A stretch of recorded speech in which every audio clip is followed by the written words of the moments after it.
Sa ngalang Ama at Anak at Espiritu Santo, Amen. ang papapalang ating Panginoong Kristong nagkatawang tao sa sinapupunan ni Maria, ang pag-ibig ng Diyos Amang nagbalak ng ating kaligtasan at pakipagkaisa ng Espiritu Santong lumukob kay Maria ay sumainyong lahat. At sumaiyo rin. Binalak ng Diyos na tayo maligtas sa pamagitan ng pagkakatawang tao ng kanyang bugtong na anak. Humingi tayo sa Panginoon ng tawad para sa ating kawalan ng pagtalima sa kanyang ninanais. Para sa aming kawalan ng panampalataya sa iyong dakilang balak para sa aming kaligtasan, Panginoon, kaawaan mo kami. Panginoon, kaawaan mo kami. Para sa aming kakulangan ng pag-asa sa iyong tulong at paggabay sa aming buhay, Kristo, kaawaan mo kami. Kristo, kaawaan mo kami. Para sa aming kakulangan ng pagmamahal sa iyo at sa mga taong iyong hinirang, para sa aming magandang hinaharap, Panginoon, kaawaan mo kami. Panginoon, kaawaan mo kami. Kaawaan tayo makapangyarihang Diyos, patawarin tayo sa ating mga kasalanan at patnubayan tayo sa buhay na walang hanggan. Amen. Manalangin tayo.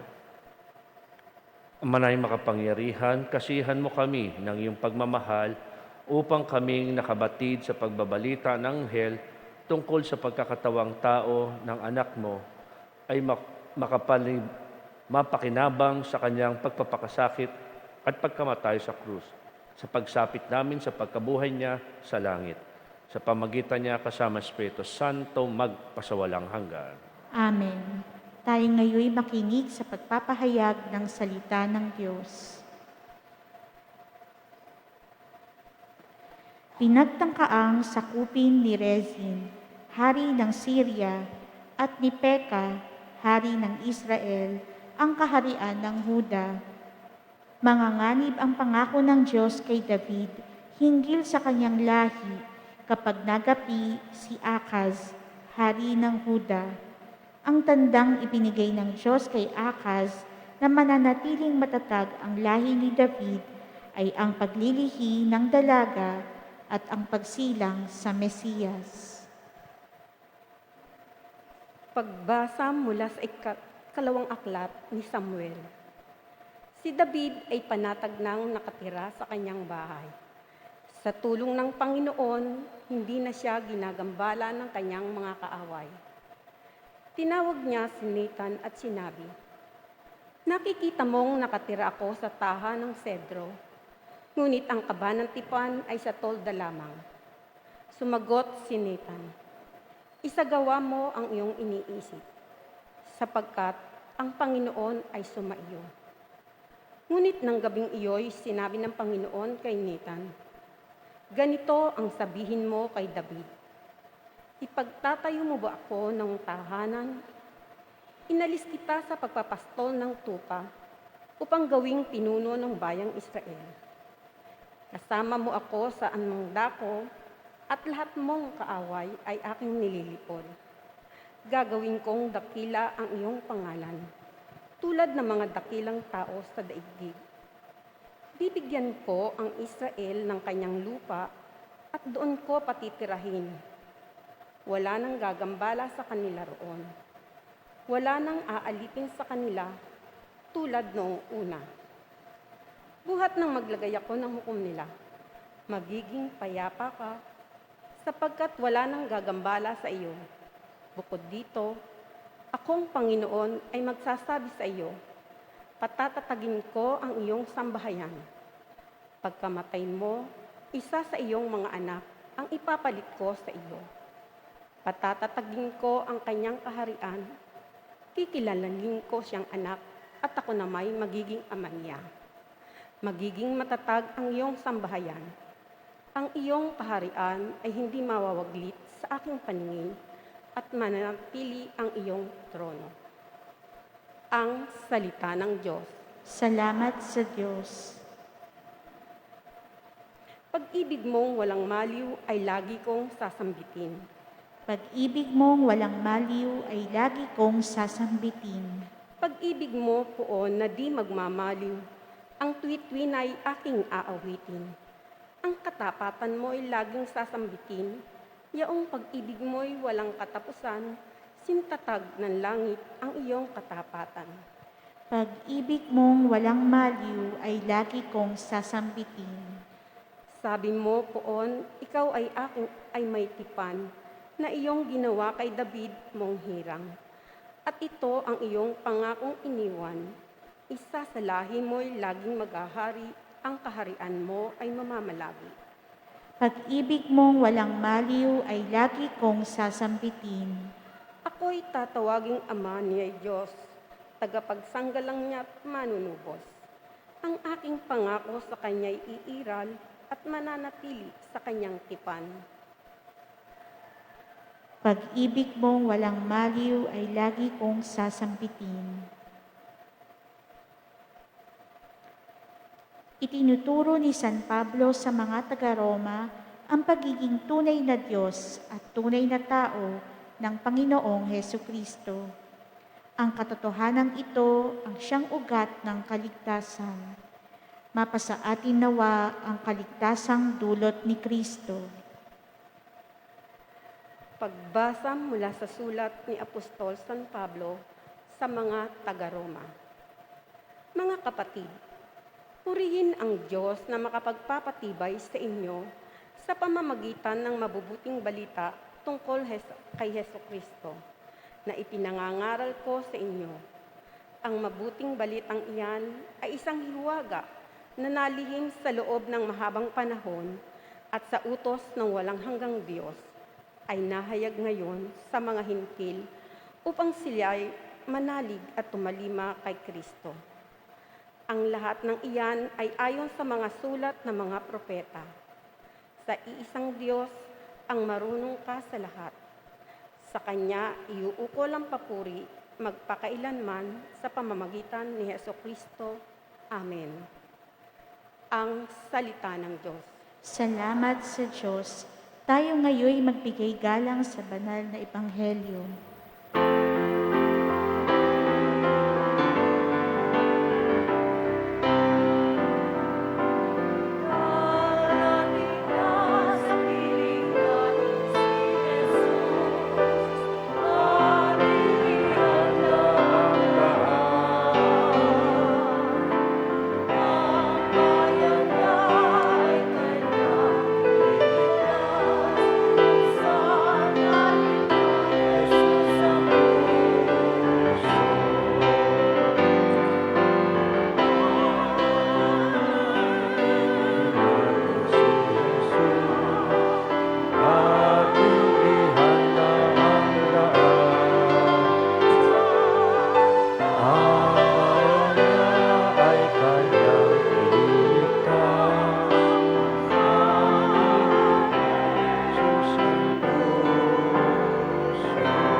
Sumainyo ang Panginoon. At sa maiyo rin. Ang mabuting balita ng Panginoon ayon kay San Lucas. Papuri sa iyo, Panginoon. Noong Panginoong yun, ang Anghel Gabriel ay sinugo ng Diyos sa Nazaret, Galilea, sa isang dalaga na ang pangalay Maria. Siya ay nakatakdang ikasal kay Jose, isang lalaki buhat sa lipi ni Haring David. Paglapit ng anghel sa kinaroonan ng dalaga, binati niya ito, "Matuwa ka. Ikaw ay kalugod-lugod sa Diyos," wika niya. Sumainyo ang Panginoon. Nagulumahan si Maria sa gayong pangungusap at iniisip niyang mabuti kung ano ang kahulugan niyon. Kaya't sinabi sa kanya ng anghel, "Huwag kang matakot, Maria, sapagkat kinalulugdan ka ng Diyos. Makinig ka. Ikaw ay maglili at manganganak ng isang lalaki, at siya'y tatawagin mong Jesus. Magiging dakila siya at tatawaging anak ng kataas-taasan. Ibibigay sa kanya ng Panginoong Diyos ang trono ng kanyang amang si David. Maghahari siya sa angkan ni Jacob magpakailanman, at ang kanyang paghahari ay walang hanggan." "Paano mangyari ito, gayong ako'y dalaga?" tanong ni Maria. Sumagot ang anghel, "Bababa sa iyo ang Espiritu Santo at lililimang ka ng kapangyarihan ng kataas-taasan. Kaya't banal ang panganganak mo at tatawaging anak ng Diyos.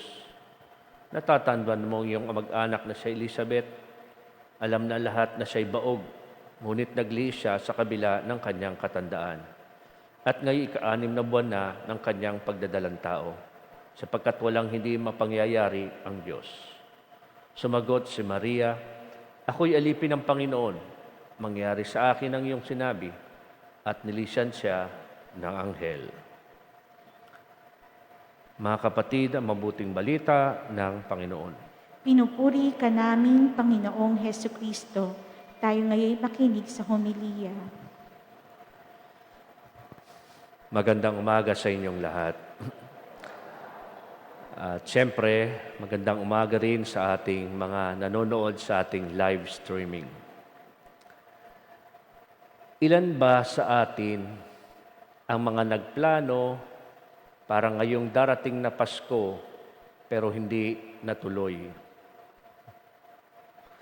Di ba taon-taon meron tayong pinaplano para sa Pasko? Siguro akala natin ito ay katulad pa rin ng dating Pasko natin. Kasi nga, di ba, alam natin na ito'y katulad din naman ng iba.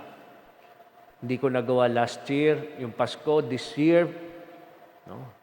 Sinabi mo sarili mo, next year ko na lang gagawin.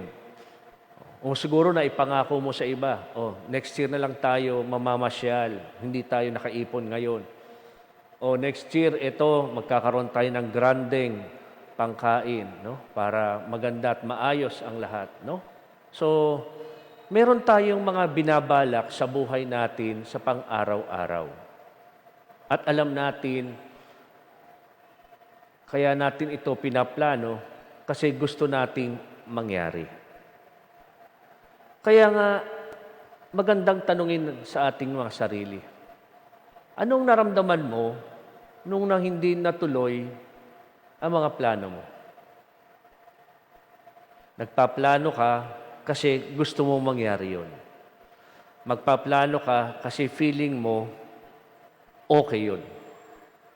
Pero hindi nangyari. Minsan nga, nung wala pang pandemic, ninais mo na, sige, tayo mga magkabarkada o magkakamag-anak, mag-outing, kakain sa labas, nonood ng sine, o kung ano man. Nabubugnot na tayo nun. Nakakainis naman, umulan ng malakas. Nakakainis, nawalan ng budget. Nakakainis, nagkaroon ng conflict sa schedule ng isa. Hindi tuloy tayo natuloy. Paano pa kung mga bagay-bagay na masasabi nating medyo mabigat na mga plano? Akala mo magkakatrabaho ka na, o alam mo may trabaho ka buong taong ito na walang ka ng trabaho. May pinag-iipunan ka pa naman. Balak mo, this year, mag-a-abroad ka. Nakahanda ng papeles mo, nag-apply ka na, tanggap ka na, aalis ka na lang, inabot ka ng pandemic. Hindi ka nakaalis. Mga malalaking plano na biglang nawala. Dapat magpapakasal ako ngayong taon to, Father. Hindi ko na muna tinuloy. Kasi naman, gusto ko maraming kasama sa aming special day. At saka na. Ang daming nasira ng mga plano ng pandemic na ito. Dahil una sa lahat, wala tayong idea kung anong klase ito, at pangalawa, hindi natin alam na mangyayari ito. Nung una kong nabalitaan yung pandemic na ito o yung virus na ito, oo, medyo nagpanik ako kasi parang ano to, kakaiba. Kaya nung nag-lockdown, sabi ko, sige, okay na yan. Kasi inisip ko, 1-2 buwan, tapos na. Pero, Disyembre na, tapos na ang taon. Ano na ba halos ang nangyari sa buhay mo? Yung mga mahilig mag-post sa Facebook, halos wala ka nang ma-post, kundi TikTok na lang. Kasi wala ka namang pinupuntahan, wala namang special event, wala kang magandang bagong damit o anuman. Halos wala. Ngayon na lang halos nagpipick up, pero ilang buwan yun. Wala ka namang maipakita at masabing nangyayari sa buhay mo. Masyadong ginulo ang ating pang-araw-araw na buhay. Masyado tayong apektado. Kaya nga maraming tinatawag na nadidepress na mga tao. Pero imaginein mo, kung itong mga short-term na mga plano natin ay hindi natuloy o nagulo at nababad trip tayo.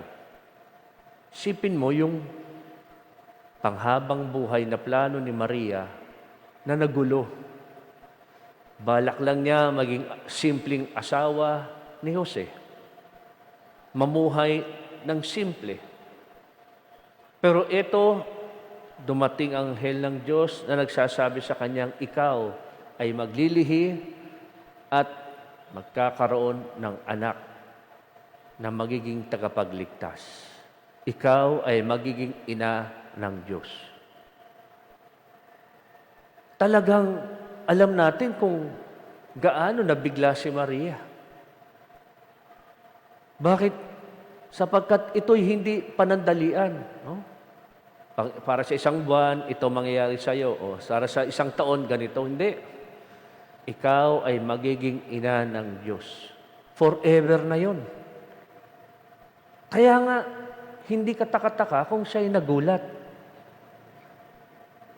Pero ano ang magandang sinabi dito sa Ebanghelyo?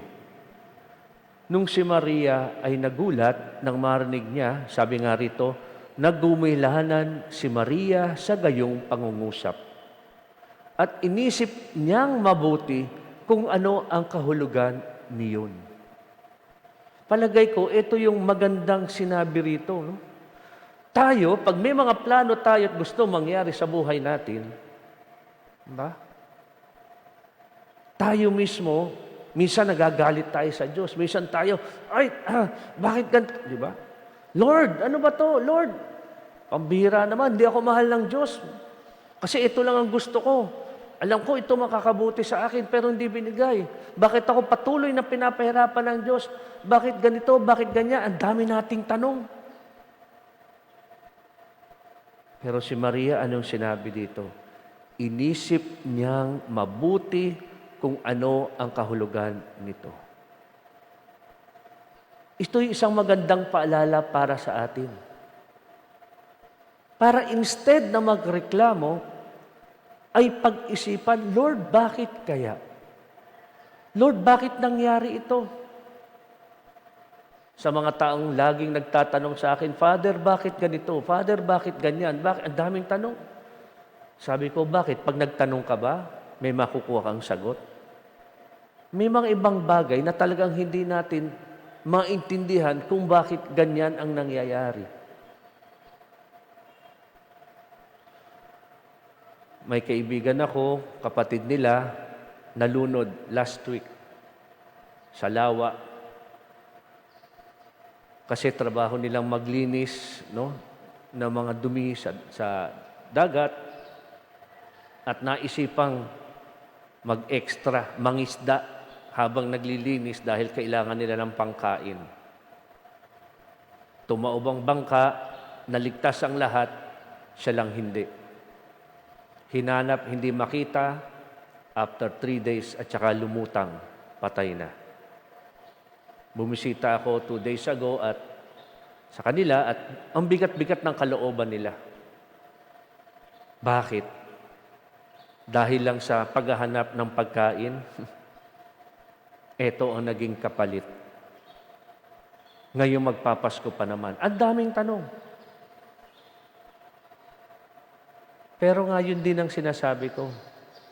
May mangyayari ba sa kakatanong natin? O ang maganda ay katulad ni Maria na pag-isipan at alamin, ano kaya ang gusto ng Diyos na mangyari? Bakit niya patuloy na pinaparamdam ito sa atin? Oo, may mga bagay na masakit na nararamdaman natin. May mga bagay na hindi katanggap-tanggap. Gusto mo ng sagot, pero hindi mo malaman. Bakit di natin maintindihan ang mga maraming tanong natin o mga kaganapan sa buhay? Sapagkat Diyos siya. Oras na maintindihan na natin ang lahat ng pagkilos ng Diyos, wala na siyang pinagkaiba sa atin. Wala na tayong pagkakaiba sa Kanya. Kaya nga Diyos siya. May mga bagay-bagay na siya lamang ang nakakaalam. Di ba? Nung tayo mga bata, sapat na nandyan ang magulang natin para tayo maramdaman nating safe tayo. Sapat na sabihin ng magulang natin na, sige, aalagaan kita, huwag kang matakot. Sige, tulog ka lang dyan, dito lang ako sa tabi mo. Ito gawin mo, ito kainin mo. Sunod lang tayo. Natandaan ko, nung bata ako, pag nagkakasakit ako na matindi, minsan nag-hallucination ako. Tinatabihan lang ako ng nanay ko. Kasi kung ano nang isip ko, tatabayan niya ako at yayakapin. At mahimbing na ako makakatulog. Hindi ko alam kung bakit ako nagkasakit ng ganon, bakit ganyan. Pero sapat na ang kanyang pagtabi at assurance na nandyan lang ako. Ito ang sinasabi sa atin ng Diyos. Kumapit tayo sa Kanya, lalo na sa mga panahong hindi natin maintindihan bakit patuloy niyang pinaparamdam ang mga bagay na ito. Siguro kayo din, lalong-lalo na itong panahon ng pandemic, nagtanong ka rin. May mga taong nagtatanong sa akin, Father, mahal ba tayo ng Diyos? Father, hindi pa ba sabat yung ilang buwan na nahirapan tayo? Father, kailan ba matatapos to? Sana mabalik na yung normal na pamumuhay natin. Pare-parehas tayong nahirapan. Pare-parehas tayong nalulungkot. Bakit nangyari to? Walang makakasagot. Pero, ito ba'y ginusto ng Diyos? Di natin alam. Pero lahat nangyayari ngayon, nakabutihang inilalabas nito ay plano ng Diyos. Anong kabutihan? Mga taong nagtutulungan. Mga taong hindi na iniisip ang kanilang kapakanan, kundi ang kapakanan ng mga taong nangangailangan. Mga taong mas maraming namulat ngayon na ito pala ang katotohanan ng kahirapan. Kasi lagi akong nasa comfort zone ko. Dito lang sa ating parokya, hanggang ngayon may mga patuloy na dumarating na mga ayuda. Patuloy tayong nagbibigay sa mga nangangailangan simula pa ng Marsong lockdown. Maraming parokya tumigil na. Sa atin meron pa. Salamat. Yung iba doon, hinihingi ko. Yung iba, sila mismo kusang nagbibigay. May mga magandang nangyayari. May mga taong nagbibigay ng oras nila para makapagbigay serbisyo. Dati, oo, salamat, nagsiservisyo ka. Pero ngayon, mas iba. Bakit? Salamat, nagsiservisyo ka kahit na nakakatakot na baka mahawa ka. Iba noon iba ngayon. Oo, natutuwa tayong may mga nagsiservisyo, pumupunta sa inyo, pumupunta sa atin. Noong mga panahon na walang pandemya, bilib na tayo, wow, talagang you go out of your way. Pero ngayon, mas matindi. Kasi tuwing lumalabas ka ng bahay mo, lagi mong binubuksan ang posibilidad na maaring mahawa ka. Pero tinanggap mo. Hindi ka nagpatalo. Kayo na nandito sa loob ng simbahan, ganun din. Pwede naman kayong magmisa online. Pero pinili niyong pumunta dito. As a matter of choice. May magagalit ba sa inyo kung kayo'y mag-online mass? Wala. Pero pinili niyong pumunta rito sa simbahan. Kayo rin ang mga nanonood sa ating live streaming. May choice naman kayong hindi na lang mag-online mass. Wala naman mag-check ng attendance. Pero bakit kayo ngayon nakikinig? Pilit na tumitigil sa lahat ng gawain sa bahay. It's a matter of choice. Mas mahirap ngayon. Maraming mga protocol na maya't maya lumalabas, pagsisita sa atin. Dati sa simbahan, pasok lang kayo. Magsiksikan kayo, tumayo kayo. Sige. Ngayon, parang bawat kilos mo, sinisita. Ganun eh. Pero hindi ito nagpigil sa inyo para pumunta sa simbahan. Yan din ang magandang itinuturo sa atin ng mahal na Birhen. Nalimitahan ang kanyang pagkilos. Hindi na siya ordinaryong tao. Hindi na siya ordinaryong ina. Ina na siya ng Diyos. Hindi na simple ang kanyang pagdadaanan. At alam natin ang nangyaring kung ganong nahirapan si Maria sa kanyang buhay. Pero tinanggap niya lahat ito. At sa pagtanggap niyang ito, ang laking epekto nito sa pagliligtas ng Panginoon sa atin. Dahil lang sa magandang pagsagot niya ng oo. Ngayon, 4 na ang nakasinding kandila. Ibig sabihin, araw na lamang ang binibilang bago magpasko. Kaya nga magandang tanungin ang ating sarili. Kakaiba ang Pasko nating taong ito. Ang tanong, kakaiba rin ba ang paghahanda mo sa pagdating ni Kristo? Kung ang lahat tayo nag-a-adjust dahil sa pandemic na ito, ikaw ba, nag-a-adjust ka rin sa iyong spiritual na pangangailangan at pangangalaga? O hinayaan mo na rin lang? O ginawa mong easy excuse, total naman pandemic, okay na. Simba na lang ako kung kailan ko gusto. At naman pandemic, bahala na, sige. Nood-nood na lang ako sa gadget, di na ako magdadasal. Ano ang mga ginagawa natin para makapag-adjust din tayo sa panahong ito at lalo nating mas mapatibay ang ating pananampalataya?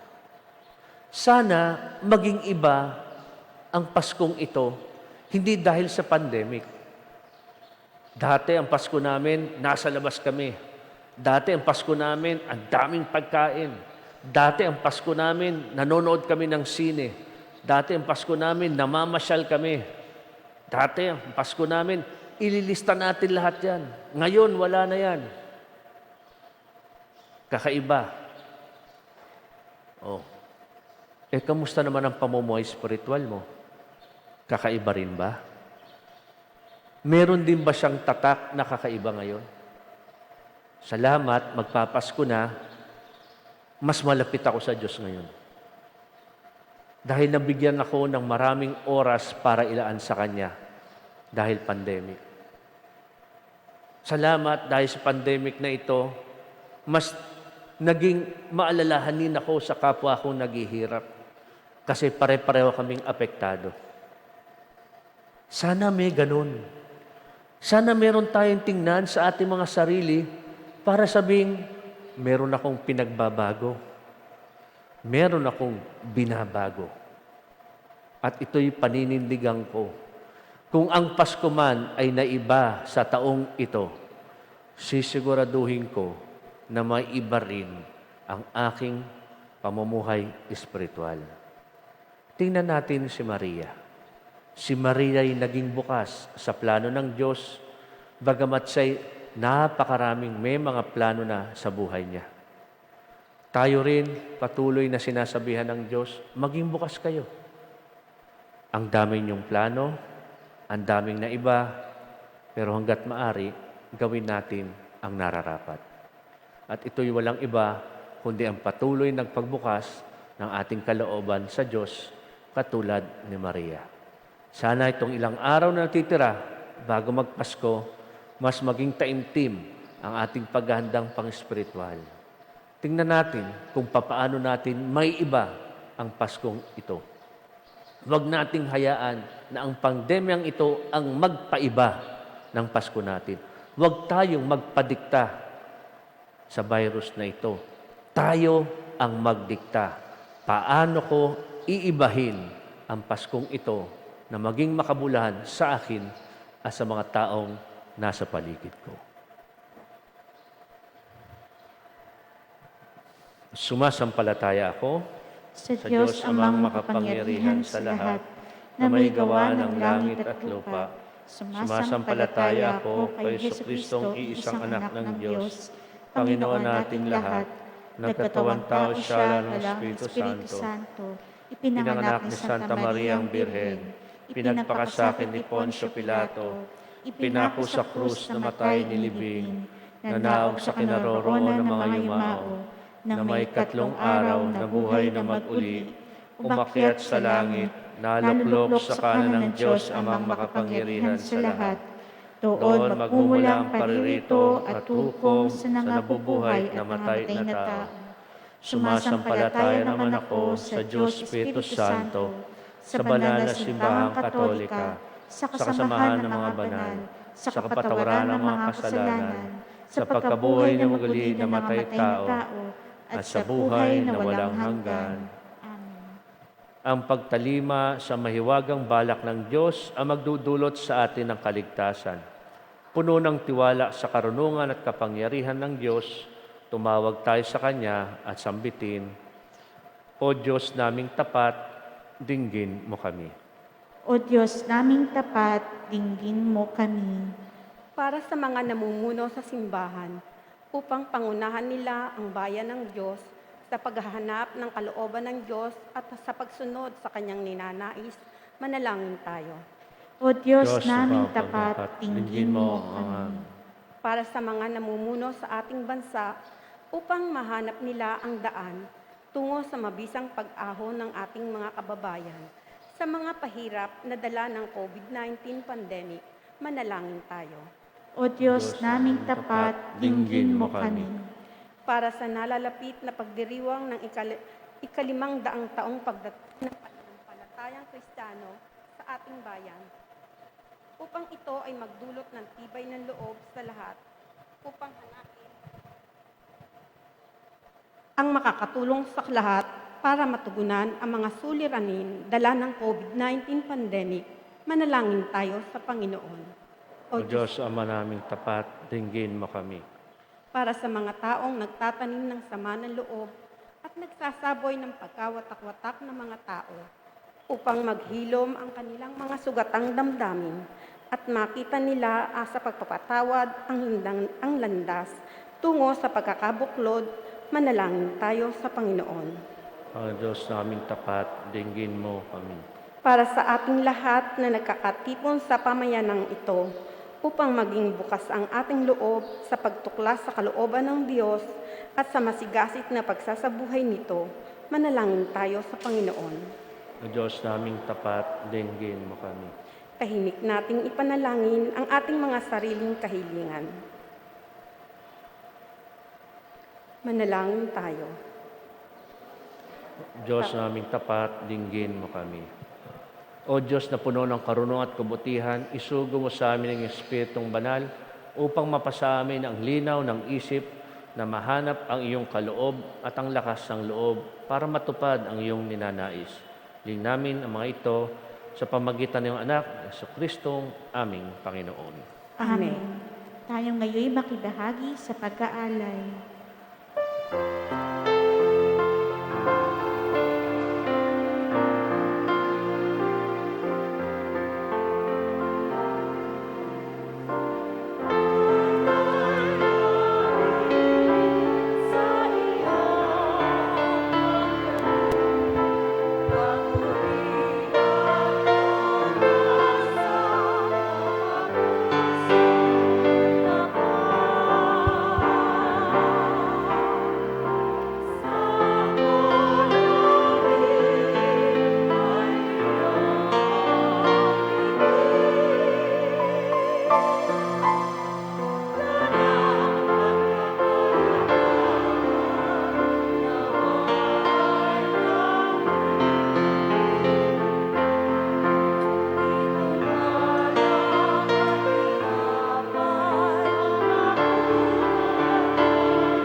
Lain kay mga kapatid, pampagay natin ay kalda ng Diyos amang makapangyarihan. Tanggapin nawa ng Panginoon itong paghahain sa iyong mga kamay, sa kapurihan niya at karangalan, sa ating kapakinabangan at sa buong sambayanan niyang banal.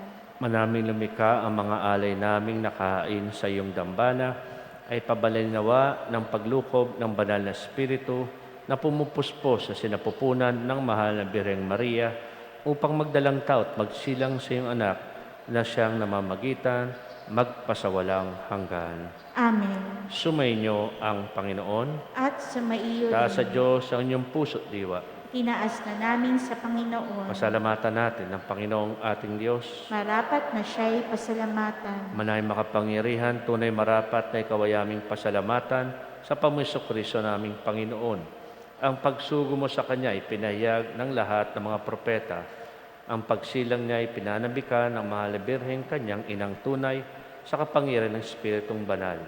Ang pagdating niya ay inilahad ni San Juan Bautista sa Kanyang pagbibinyag. Ngayong pinaghahandaan namin ang maligayang araw ng Kanyang pagsilang, kami nananabik at nanalangin lubos na makaharap sa Kanyang kadakilaan. Kaya kaisa na may nagsisawit ng papusampay sa kalangitan, kami nagbubunyi sa iyong kadakilaan.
Ama naming banal, ikaw ang bukal ng tanang kabanalan.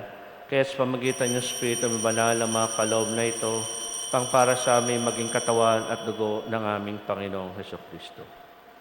Bawat niya pinagtiis ang kusang loon maging handog, hinawakan niyang tinapay, pinasalamatan kanya, pinaghati-hati niyon, inabot sa kanyang malagad at sinabi, tanggapin niyong lahat ito at kanin.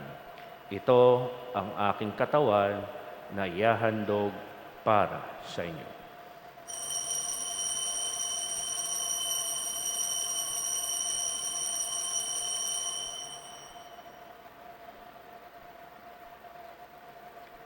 Gayun din naman matapos ang hapunan, hinawakan niyang kalis, muli kanyang pinasalamatan. Inabot niyang kalis sa kanyang malagad at sinabi, tanggapin niyong lahat ito at inumin. Ito ang kalis ng aking dugo, na bago't walang hanggang tipan. Aking dugo na ibubuhos para sa inyo at para sa lahat sa pagpapatawad ng mga kasalanan. Gawin niyo ito sa pag-alaala sa akin.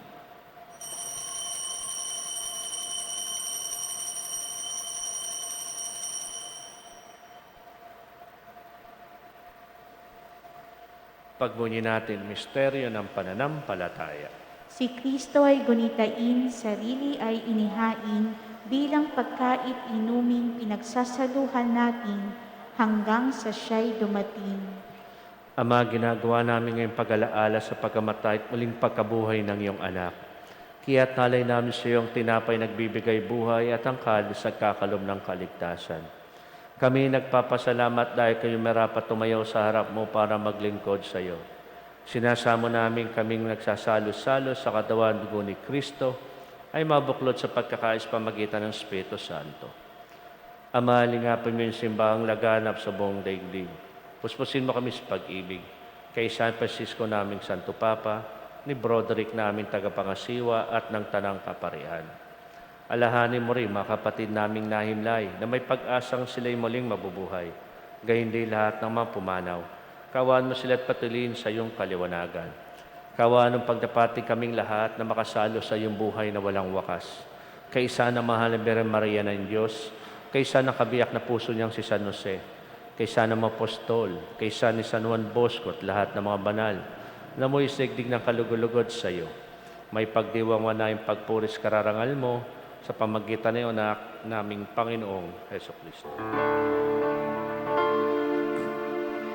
Sa pamamagitan ni Kristo,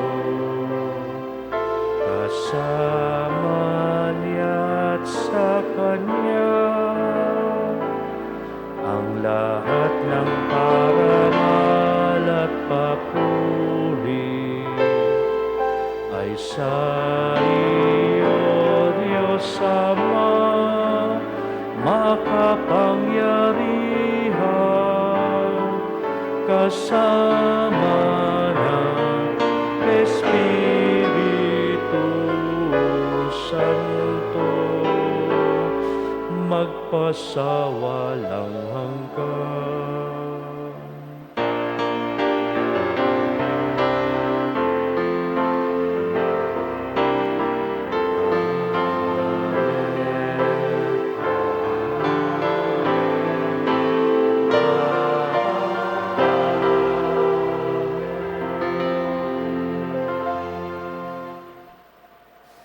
Sa tubi na galing na utos sa turin ni Jesus, sa Panginoon natin Diyos, payag natin ng lakas loob.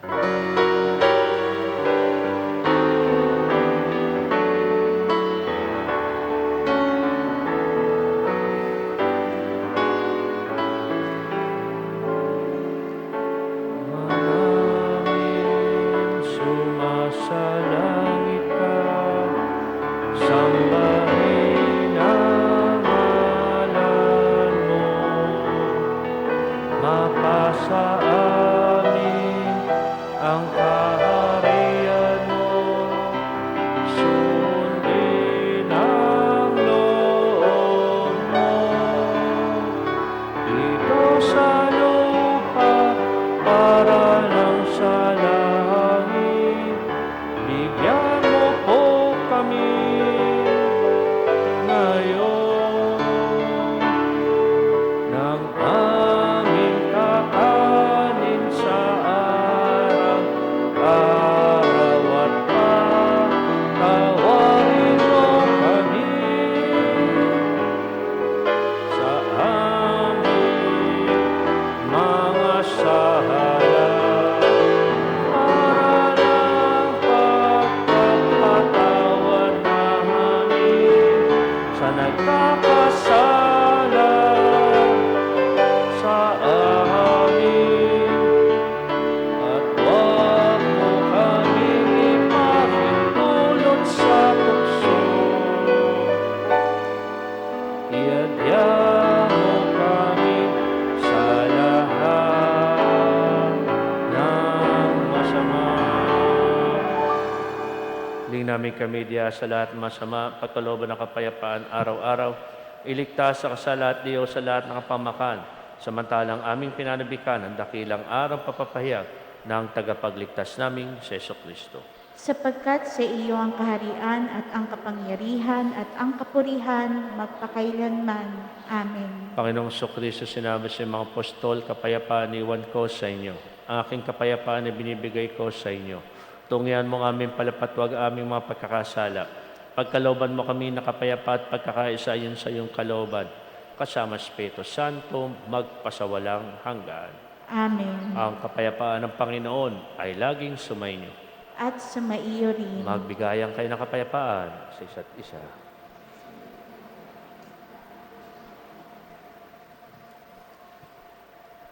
Kordero ng Diyos na nag-aalis ng mga kasalanan ng sanlibutan, maawa ka sa amin.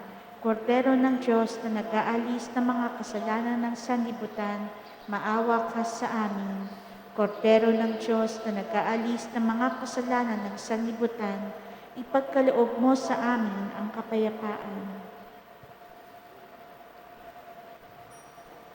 Ito ang Kordero ng Diyos sa nag-aalis sa mga kasalanan ng sanlibutan, mapalad tayo nanyahan sa kanyang piging.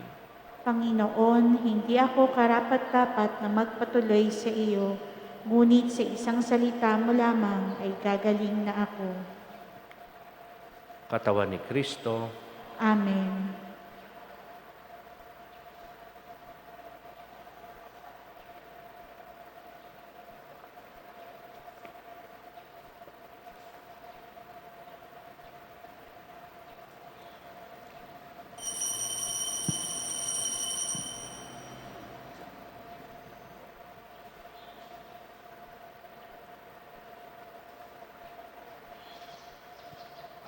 Para sa mga tatanggap ng banal na komunyon, mangyari lamang na tumayo mula sa inyong kinauupuan at antayin ang paglapit ng lay ministers or pari.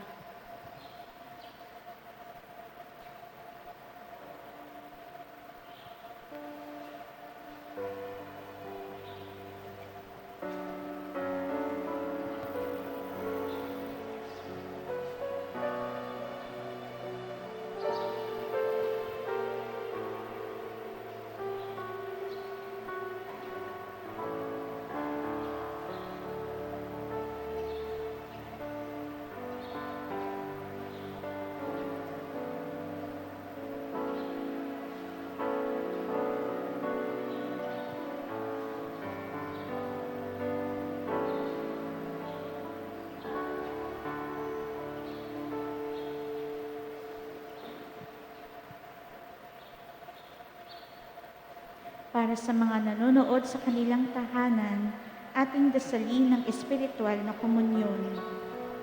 Mahal kong Jesus, nananampalataya akong ikaw ay nasa kabanal-banalang sakramento. Minamahal kita sa lahat at nagnanais akong tanggapin ka sa aking kaluluwa. Bagamat hindi kita matatanggap bilang isang sakramento sa ngayon, naway bumisita at manatili ka sa aking puso. Niyayakap ko ang iyong presensya at nakikipagkaisa ang buong pagkatao ko sa iyo. Huwag mo sanang hayaang mawaglit ako sa iyong piling. Amen.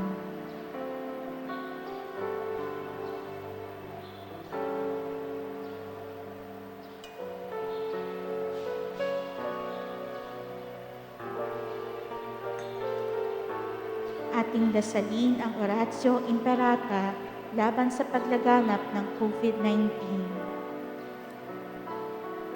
Makapangyarihan at mapagmahal na Ama, nagsusumamo kami sa iyo upang hilingin ang iyong patnubay laban sa COVID-19 na nagpahirap sa marami at kumitil na ng mga buhay. Gabayan mo ang mga dalubhasang naatasan na tumuklas ng mga lunas at paraan upang ihinto ang mga paglaganap nito. Patnubayan mo ang mga lumilingap sa may sakit upang ang kanilang pagkalinga ay malakipan ng husay at malasakit. Itinataas namin ang mga nagdurusa. Makamtan nawa nila ang mabuting kalusugan. Lingapin mo rin ang mga kumakalinga sa kanila. Pagkamtin mo ng kapayapaang walang hanggan ang mga pumanaw na. Pagkalooban mo kami ng biyaya na magtulong-tulong tungo sa ikabubuti ng lahat. Pukawin sa amin ang pagmamalasakit sa mga nangangailangan. Nagsusumamo kami na iyong ihintuna ang paglaganap ng virus at ipag-adya kami sa lahat ng mga takot. Hinihiling namin ito sa pamamagitan ni Jesucristo na nabubuhay at naghaharing kasama mo at ng Espiritu Santo, iisang Diyos magpasawalang hanggan. Amen. Tumutulog kami sa iyong patnubay, mahal na Ina ng Diyos. Pakinggan mo ang aming mga kahilingan sa aming pangangailangan at ipag-adya mo kami sa lahat ng kasamaan. Maluwalhati at pinagpalang Birhen. Amen. Maria, mapagpagaling sa mga may sakit at mapag-ampon sa mga Kristiyano, ipanalangin mo kami. San Rafael Arcangel, ipanalangin mo kami. San Roque, ipanalangin mo kami. San Lorenzo Ruiz, ipanalangin mo kami. San Pedro Calungsod, ipanalangin mo kami. Magsiyo po ang lahat para sa ilang mga patalastas.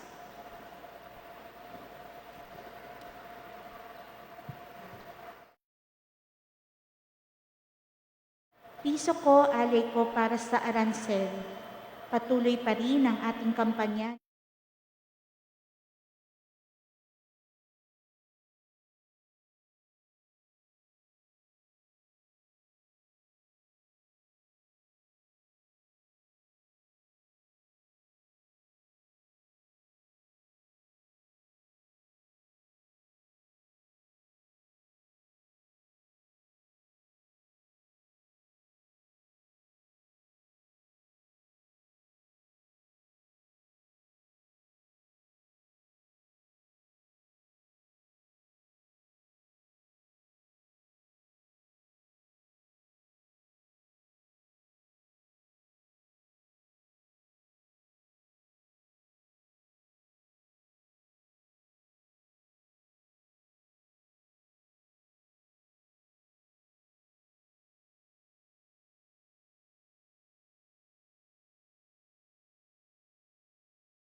Magsitayo ang lahat. Manalangin tayo. Ama na mapagmahal, amin ang pinagsaluhan ng piging na nagbibigay buhay habang papalapit ang dakilang kapistahan ng Pasko. Lalo nawa kaming makinabang na may pananabik sa pagiging marapat sa pagdiriwang sa pagsilang ng anak mo na siyang namamagitan magpasawalang hanggan. Amen.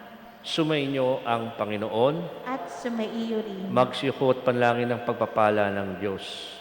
Nawa pagkalooban kayo ng tapat nating Panginoon ng isang kinabukasan ng kinahanunan, kapayapaan at kalusugan. Amen. Tulutan niya nawang malampasan ninyo ang lahat ng hirap at pagsubok. Amen. Pukawin nawa niya ang inyong mga puso't kaluluwa sa pagsalubong kay Jesus gaya ng ginawa ni Mariang kabanal-banalan.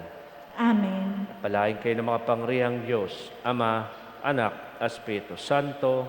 Amen. Maya ko sa kapayapaan, tanggapin si Kristo sa inyong kapwa. Salamat sa Diyos.